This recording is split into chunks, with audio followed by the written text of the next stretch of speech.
22 ஏஜ்ல வந்து நீங்க வந்து ஒரு ஆண்டர்பிரனர் இருக்கீங்க. ஸோ அதை போய் ஷேர் பண்ணுங்க. எப்படி உங்களுக்கு இந்த ஏஜ்ல வந்து வரணும் இருந்துச்சு? ஆக்சுவலா 22 அப்படின்றது பாக்குறவங்களுக்கு வேணா இது கம்மி ஏஜ்னு தரும். என்ன பொறுத்த வரையும் இவ்வளோ ஏஜ் ஆயிடுச்சே, இப்போதான் நம்ம வந்து ஒரு லெவலுக்கு வந்திருக்கோம் அப்படின்னு தான் எனக்கு தோணுது. பிகாஸ் நான் வந்து ஒரு 18லயே ஒரு நல்ல ஒரு பிசினஸ் உமனாவோ, இண்டிபெண்டன்ட் கேர்ளாவோ, இல்லை நிறைய அச்சீவ் பண்ணணும் அப்படின்ற ஒரு எண்ணத்துல தான் நான் இருந்தேன்.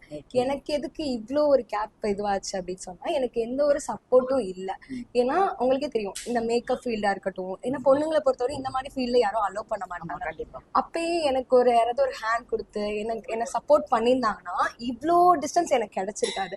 அந்த ஏஜ்லயே நான் நல்லா அச்சீவ் பண்ணியிருப்பேன். ஆக்சுவலாக நான் நிறைய அவார்ட் வாங்கியிருக்கேன், நிறைய ஸ்பீச் அப்படி நிறைய அட்டென்ட் பண்ணியிருக்கேன். ஹைதராபாத் வரையும் செலக்ட் ஆயிருந்தேன்.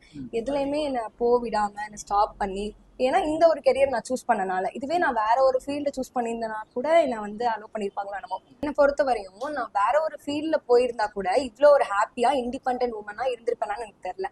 இந்த ஒரு கெரியரை நான் சூஸ் பண்ணனால மட்டும்தான் என்னால ஒரு ஹாப்பி ஃபேஸோட லீட் பண்ண முடியுது, ரொம்பவே சந்தோஷமா ஏர்ன் பண்ண முடியுது, இண்டிபெண்டா இருக்கேன். இந்த லெவலுக்கு வந்தது காரணமே எனக்கு என்னோட முயற்சியால மட்டும்தான் நான் வந்தேன். வேற யாரோட சப்போர்ட்னாலே வந்தேன். ஒவ்வொரு அடியும் நான் ஒவ்வொரு ஸ்டெப் எடுத்து வைக்கும் போது நான் யாருக்கிட்டையும் டிஸ்கஸ் பண்ணாம, யாருக்கிட்டையும் ஒரு ஒப்பீனியன் கேட்காம, ஏன்னா என்னோட சொந்த முடிவுல எடுத்தனால மட்டும்தான் இவ்வளவு தூரம் என்னால லீட் பண்ணி வர முடிஞ்சுது.